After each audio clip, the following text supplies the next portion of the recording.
அனைத்து உறவுகளுக்கும் வணக்கம். என்னோட பேர் ராஜா சிங். நம்ம இப்போ இந்த காணொலியில் என்ன பார்க்க போகிறேன்னு பார்த்தீங்கன்னா, NISM கண்டக்ட் பண்ணுற ரிசர்ச் அனலிஸ்ட் எக்ஸாமில் வரக்கூடிய மாதிரி வினாத்தாள், அதாவது சாப்டர் 2 இன்ட்ரடக்ஷன் டு செக்யூரிட்டிஸ் மார்க்கெட்டில் வரக்கூடிய மாதிரி வினாத்தாளை குறித்து தான் நம்ம டிஸ்கஸ் பண்ண போகிறோம். ஸோ ஃபர்ஸ்ட் கொஸ்டின் என்னென்னு பார்த்தீங்கன்னா, which of the following is not a type of security as per SCRA? அதாவது என்ன கேட்குறாங்கன்னா, which of the following is not a type of security as per SCRA? So SCRA படி அந்த கொடுத்துருக்கிற ஆப்ஷனில் எது வந்து it is not a security அப்படின்னு கேட்குறாங்க. அதாவது என்ன கேட்குறாங்கன்னா, செக்யூரிட்டிஸ் கான்ட்ராக்ட் ரெகுலேஷன் ஆக்ட் 1956 படி இதில் கொடுத்துருக்கிற ஆப்ஷனில் எது வந்து it is not a security அப்படின்னு கேட்குறாங்க. ஃபஸ்ட் ஆப்ஷன் என்ன கொடுத்துருக்காங்கன்னா, government securities, second one derivatives, third one shares and bonds, fourth one fixed deposit. So securities and securities contract regulation act 1956 படி அந்த definition என்ன சொல்கிறாங்கன்னா, SCRA contains shares, stocks, bonds, debenture stocks or other marketable securities of a like nature in an or of any incorporated company or other body corporate. இதுதான் வந்து அந்த SCRA இதில் வந்து definition கொடுத்துருக்காங்க. ஸோ அதில் பார்த்தீங்கன்னா இதெல்லாம் வந்து செக்யூரிட்டிஸ்ன்னு மென்ஷன் பண்ணியிருக்காங்கன்னா, shares, stocks, bonds, debenture stocks or other marketable securities அப்படின்னு சொல்லிட்டு மென்ஷன் பண்ணியிருக்காங்க. ஸோ அப்படி பார்க்கும்போது இதில் கொடுத்துருக்கிற ஆப்ஷன் பார்த்தீங்கன்னா, கவர்மெண்ட் செக்யூரிட்டிஸ் வந்து it is a security, derivatives it is a security, shares and bonds is a security. So அந்த டிஃப்ரெண்ட்டாக இருக்கிறது பார்த்தீங்கன்னா fixed deposit. So fixed deposit is the correct answer. That is option D is the correct answer. Next one, what is the role of clearing bank? So clearing பேங்கோட role என்னன்னு கேட்குறாங்க. Options என்ன கொடுத்துருக்காங்கன்னா, to act as an intermediary between clearing members and the clearing corporation. Next one, to issue new securities. Next one, to provide investment advice. Next, to manage company finances. So அதில் role of the clearing bank என்ன சொல்லியிருக்காங்கன்னா, the clearing bank is a financial institution that acts as an intermediary between two entities engaged in a transaction ensuring the smooth transfer of funds and securities. So இதுதான் வந்து explanation வந்து கொடுத்துருக்காங்க. So explanation பார்க்கும்போது clearing bank is a financial institution that acts as an intermediary between two entities ன்னு கொடுத்துட்டாங்க. So அந்த எக்ஸ்ப்ளனேஷனை பார்க்கும்போது, அதாவது அந்த ப்ரீஃப் எக்ஸ்ப்ளனேஷனை பார்க்கும்போது இந்த கொடுத்துருக்கிற ஆப்ஷன் நம்ம பார்த்தீங்கன்னா, the second to issue new securities, to provide investment advice, to manage company finances.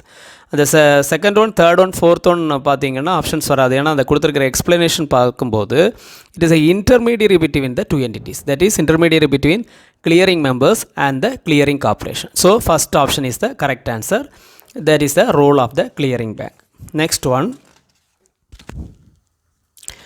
which of the following is true about sweat equity?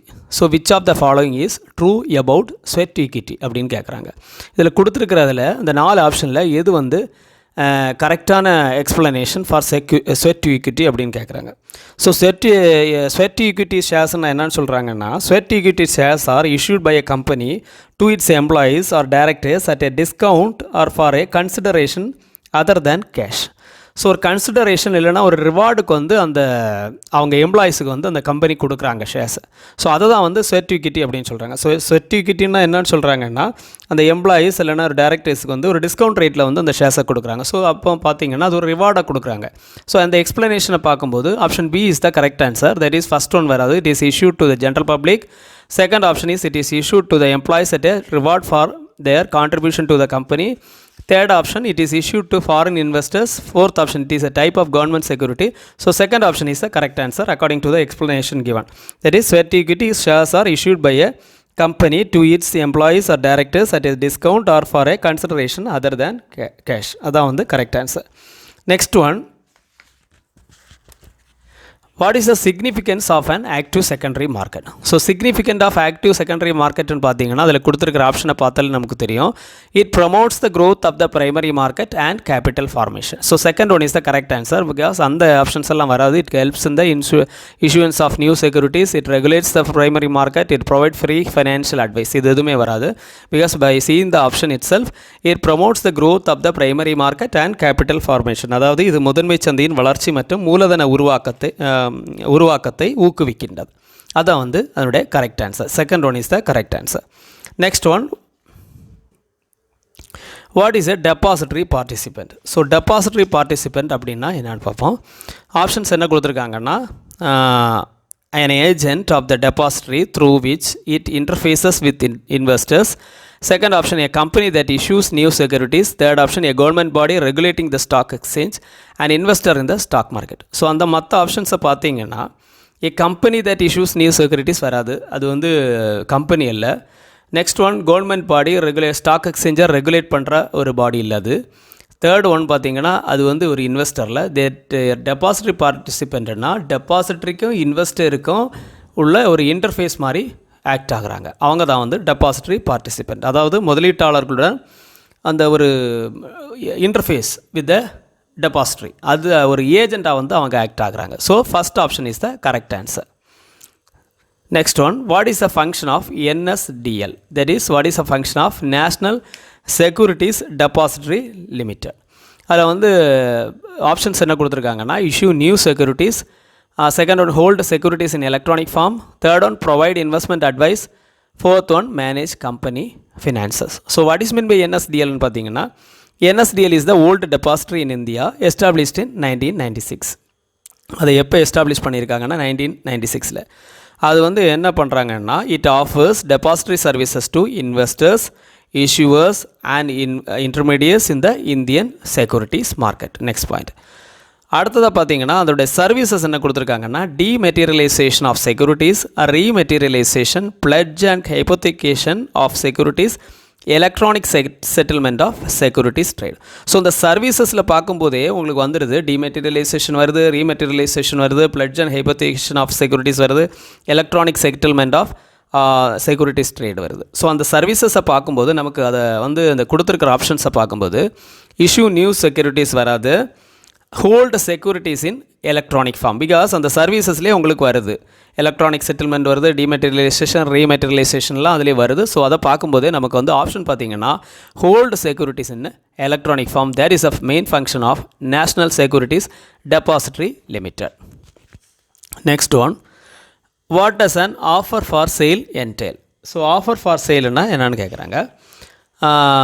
So அதில் ஆப்ஷன்ஸ் என்ன கொடுத்துருக்காங்கன்னா, issuing new shares by the company, second one promoters are large investors offering a portion of their holding to the public, buying back company shares and issuing government bonds. So பார்த்தீங்கன்னா, விற்பனைக்கான சலுகை என்பது எதை குறிக்கிறதுன்னு question கேட்டிருக்காங்க. First option என்னென்னா, நிறுவனத்தால் புதிய பங்குகளை வழங்குதல், செகண்ட் ஆப்ஷன் விளம்பரதாரர்கள் அல்லது பெரிய முதலீட்டாளர்கள் தங்களுடைய பங்குகளில் ஒரு பகுதியை பொதுமக்களுக்கு வழங்குகிறார்கள், தேர்ட் ஆப்ஷன் நிறுவனத்தின் பங்குகளை திரும்ப வாங்குதல், ஃபோர்த் ஆப்ஷன் அரசு பத்திரங்களை வழங்குதல். ஸோ இதான் வந்து ஆப்ஷன் கொடுத்துருக்காங்க. ஸோ வந்து பார்த்தீங்கன்னா, ஆஃபர் ஃபார் சேல்னா என்னென்னு பார்த்தீங்கன்னா, offer for sale is a mechanism where promoters in a listed company sell their shares directly to the public in a transparent manner. So இதான் வந்து main definition for offer for sale. So அதை பார்க்கும்போது பார்த்தீங்கன்னா, அவங்க வந்து டைரெக்டாகவே வந்து இந்த ப்ரமோட்டர்ஸ் என்ன பண்ணுறாங்கன்னா, பப்ளிக்கு வந்து ஷேர்ஸை வந்து அலாட் பண்ணுறாங்க. So the promoters or large investors offering a portion of their holding to the public. அது வந்து செகண்ட் ஆப்ஷனில் கொடுத்துருக்குறாங்க according to the definition. So அந்த பார்க்கும்போது 4 ஆப்ஷனில் second option is the correct answer. That is promoters or large investors offering a portion of their holding to the public. Next one, what is the role of merchant bankers? So role of merchant பேங்கர்ஸ்னால் என்னென்னு கேட்குறாங்க. அதாவது வணிக வங்கியாளர்களின் பங்கு என்னன்னு கேட்குறாங்க. Options என்ன கொடுத்துருக்காங்கன்னா, manage the entire issue process of securities, provide loans to companies or regulate the stock exchange, trade government bonds. அதாவது பத்திரங்களின் முழு வெளியீட்டு செயல்முறையையும் நிர்வகிப்பது, செகண்ட் ஒன் நிறுவனங்களுக்கு கடன் வழங்குதல், தேர்ட் ஒன் பங்குச்சந்தையை ஒழுங்குபடுத்துதல், ஃபோர்த் ஒன் அரசாங்க பத்திரங்களை வர்த்தகம் செய்தல். ஸோ இதில் பார்த்தீங்கன்னா, what is the role of merchant bankers பார்த்தீங்கன்னா, மெயினாக வந்து அவங்களுடைய role underwriting, issue management, advisory services, portfolio management. So அதை பார்க்கும்போது அவங்களுடைய ரோல் வந்து மெயினாக வந்து underwriting, issue management, advisory services, portfolio management. So இதில் பார்த்தீங்கன்னா, ப்ரொவைட் லோன்ஸ் டு கம்பெனிஸ், அது அந்த சர்வீசஸில் வரல, அந்த ரோலில் வரல.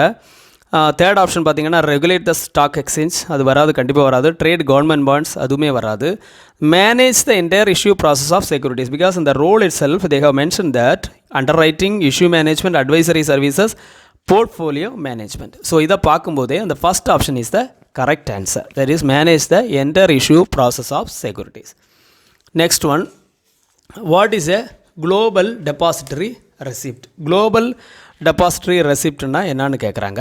ஆப்ஷன்ஸ் என்ன கொடுத்துருக்காங்கன்னா a depository receipt issued in India with foreign stocks as underlying shares, a depository receipt issued in a foreign country with Indian stocks as underlying shares, a government bond, a type of insurance policy. அதாவது options என்ன கொடுத்துருக்காங்கன்னா ஜிடிஆர்னா வெளிநாட்டு பங்குகளை அடிப்படை பங்குகளாக கொண்டு இந்தியாவில் வழங்கப்பட்ட depository ரசீது. அடுத்தது இந்திய பங்குகளை அடிப்படை பங்குகளாக கொண்டு வெளிநாட்டில் வழங்கப்பட்ட டெபாசிட்டரி ரசீது. மூணாவது அரசாங்க பத்திரம். நான்காவது ஒரு வகையான காப்பீட்டு கொள்கை. ஸோ அப்படி ஜிடிஆர்னா 4 ஆப்ஷன் கொடுத்துருக்காங்க. So what is mean by GDR means GDR are financial instruments use to raise capital from international investors. இதுதான் வந்து definition. GDR are financial instruments used to raise capital from international investors. So international investor அந்த capital rice பண்ணுறதுக்காக invest பண்ணுறது. So அதை பார்த்தீங்கன்னா the depository second option is the correct answer. Depository receipt issued in a foreign country with Indian stocks as underlying shares. That is the correct answer for GDR. So next question, what is rematerialization? So rematerialization வந்து ரொம்ப ஈஸியான question தான். That is converting securities from electronic to physical form. That is the answer for rematerialization. So பாருங்கள், பயன்பெறுங்கள். அடுத்த காணொளியில் உங்களை சந்திக்கும் வரை உங்களிடமிருந்து விடைபெறுகிறேன். நன்றி, வணக்கம்.